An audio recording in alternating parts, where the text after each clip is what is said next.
Hi everybody. Good morning, good afternoon, good evening. Whenever and wherever you are, thank you for tuning in to the daily devotions from Grantia Presbyterian Church. My name is Jim McDowell. I'm a member of the congregation, and I just wanted to share a few thoughts with you today. Do you know, it goes without saying that this year has been very different to last year. I think that when next year's time hop reminders on Facebook come up, you know the wee reminders that you get almost every day saying, look at what you were doing this day last year. It's going to be full of lots of pictures of jigsaws and banana bread. But at the minute, Facebook is giving me daily reminders of just how different my week was this time last year. You see, last year I decided on a big career change. I started to work with a charity called Children of the Nations as the liaison officer for their work in Malawi, which is in southern Africa. The reason why this week is so significant is because this is the week that I made my first trip out there to visit the project, and what an eye-opening experience it was. I don't know if you've ever had the pleasure of visiting Malawi, but it is a beautiful country and it rightly earns its nickname of the warm heart of Africa. Here's a wee video of just what I was up to this time last year. So yeah, I'm still in Mungwai village. So roughly once a month, staff from Children of the Nations hold these community events. It's a great opportunity for people to come together and just have fun. Much like some of the events that we have at home, really they're just about humiliating people as much as possible. There's a group of mummies in the middle that are dancing at the minute. They're absolutely incredible. And here we go, guys. So yeah, and earlier on, all of the kids were dancing and having fun. So yeah, it's a brilliant community event. Great opportunity for everyone in the village to get together and enjoy themselves. Malawi is a beautiful country with wonderful people, but it is also a country that is struggling. It's one of the poorest countries in the world, with over 50% of the population living below the poverty line. Food poverty is a big issue. Access to electricity is very low, and deaths from treatable diseases are a daily occurrence. But I love the hope that Children of the Nations brings to communities, families, and to children. We've over 1,000 children in our programme, over 1,000 vulnerable children who receive support for their education, their mental health, their development, their nutrition, and their spiritual growth. One of the first children that I had a chance to sit down and talk to was in that village that I mentioned in the video. That was Mungwai village, and it's just outside the main city of Lilongwe. We sat outside his small thatched house while little children, animals, chickens and goats ran around us. The smell of the wood fire and his mother's home-cooked stew wafted towards us as we spoke. He spoke to me in his native language of Chichewa, and it was translated for me by an interpreter. You see, this boy had had a hard life. After his father died, his family struggled to get by as he had 3 siblings.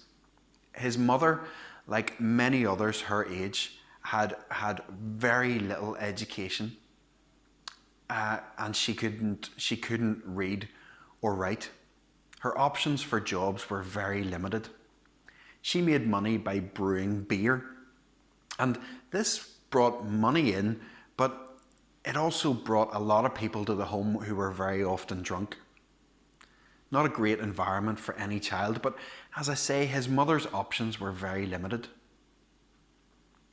When representatives from Children of the Nations came to the village, he was accepted into the programme and provided with access to education, access to hygiene supplies and things like that. But more importantly, he was provided with support for his development, someone to talk to and someone who would listen to him. But it was also life-changing for his family. His mother no longer had to rely on the income that came from alcohol to pay for his school fees and for food for the family. So his whole home life and situation was transformed, all because someone showed up, someone cared. This young man now has a chance to go to university, to make something of himself. Children of the Nations believes in raising children who transform the nations, and this young man now has a chance to do that. Meeting him changed my life, and there are hundreds of children just like him who have very little support, but who can make a difference in his family, in his community, and who knows, maybe even the country and the world too, now that he's got that little hand up. You know, the Bible has a lot to tell us about the importance of supporting each other and helping each other out. In Matthew 25, Jesus confuses his followers when he talks about feeding him when he's hungry, or giving him clothes when he's naked, or giving him water when he's thirsty. They say to him, "What are you talking about? When did we ever see you hungry or thirsty or naked? We never saw you in that state." Jesus tells them that to feed a hungry person, to clothe a naked person, to give water to a thirsty person, to help anyone, it's like you're doing it for him. Those of us who call ourselves followers of Jesus should take note and keep an eye out for anyone who needs our help. Because that next cup of coffee that you buy for a homeless person, or that child that you sponsor, may be Jesus in disguise. Now, this is not about checking for sandals or a beard. Jesus is not trying to trick us into helping other people, but he's reminding us of the importance and the significance of everyone. In Hebrews chapter 13, in verse 2, we're told about the importance of hospitality, the importance of helping others, because the writer tells us that people at times have entertained angels without realizing it. Now, this doesn't mean that we start checking for wings and halos whenever we're taking people's coats. That's not at all what the writer is telling us. What he's doing is he is reminding us of the significance and the importance of everyone. Not just those we think are important or significant. Imagine the difference in our interactions if we stopped and thought, this person might just be an angel. Maybe this week you'll start to see angels around every corner, standing on every street. There are angels sleeping on benches. There are angels fleeing from death, trying to get to safety in dangerously small boats. There are angels who have been oppressed, who do not have the same rights and freedoms that we have. There are angels who deserve a second chance. There are angels who are struggling in school. There are angels who are being bullied.